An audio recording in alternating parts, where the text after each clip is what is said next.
పిల్లలు ఎప్పుడు పొటాటో ఫ్రైని ఇష్టపడుతున్నారా? రెగ్యులర్గా పొటాటో ఫ్రైని అవుతుందా? ఒక్కసారి ఇలా బనానా ఫ్రై చేసి పెట్టండి. కమ్మగా చేసుకొని తింటే కడుపు నిండా అన్నం తింటారు.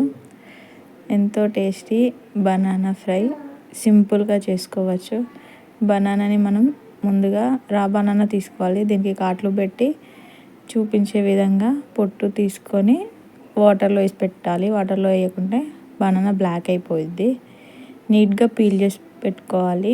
తొక్కని వాటర్లో వేసుకున్న తర్వాత చిన్న చిన్న పీసెస్గా కట్ చేసుకొని దీంట్లోకి బిగ్ సైజ్ 2 ఆనియన్స్ తీసుకున్నాను. నేను చిన్న చిన్న ముక్కలుగా కట్ చేసుకున్న బనానా,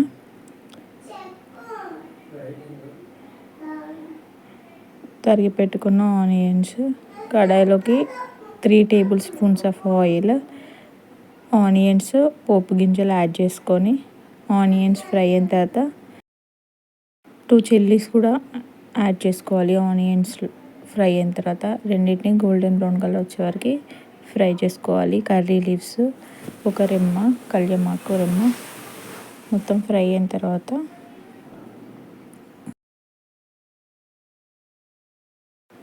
పసుపు, 1 స్పూన్ ఆఫ్ పసుపు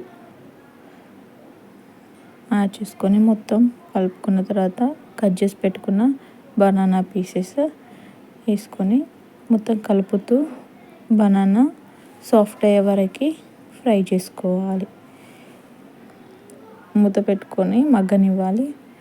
అవి ఒక 2 to 5 మినిట్స్కి ఒకసారి మూత తీసుకొని కలుపుతూ బనానాని ఫ్రై చేసుకోవాలి.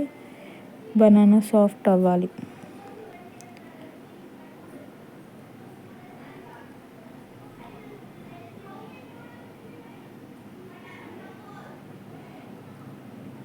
సాల్ట్ యాడ్ చేసుకోవాలి. సాల్ట్ టేస్ట్కి తగ్గ సాల్ట్ యాడ్ చేసుకొని కలుపుకొని మూత పెట్టుకొని బనానా సాఫ్ట్ అయ్యే వరకు కుక్ చేసుకోవాలి.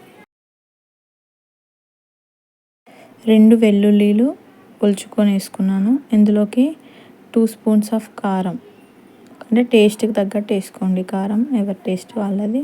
నేను 2 స్పూన్స్ వేసుకున్నాను. మిక్స్ చేసుకొని ధనియాలు కూడా వేసుకోవచ్చు. నా దగ్గర ధనియాల పౌడర్ ఉంది, సో అందుకని ధనియాలు యాడ్ చేయలేదు. వెల్లుల్లి కారం వేసుకొని గ్రైండ్ చేసుకొని ఆ పేస్ట్ ఇందులో వేసుకోవాలి. వెల్లుల్లి కారం వేసుకోవాలి. బనానా సాఫ్ట్గా కుక్ అయిన తర్వాత అది వేసుకొని మంచిగా కలుపుకోవాలి. వెల్లుల్లి కారం బనానా ఫ్రైకి మొత్తం పట్టేలా కలపాలి.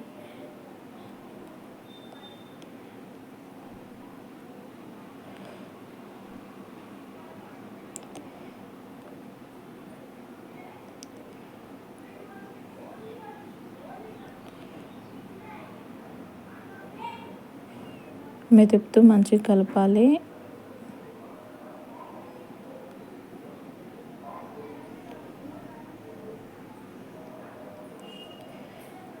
ధనియాల పొడి యాడ్ చేసుకొని మొత్తం కలుపుకున్న తర్వాత కొరియాండర్ లీవ్స్, కొత్తిమీర యాడ్ చేసుకొని ఫ్లేమ్ ఆఫ్ చేసుకుంటే సరిపోతుంది. ఎంతో టేస్టీ బనానా ఫ్రై రెడీ.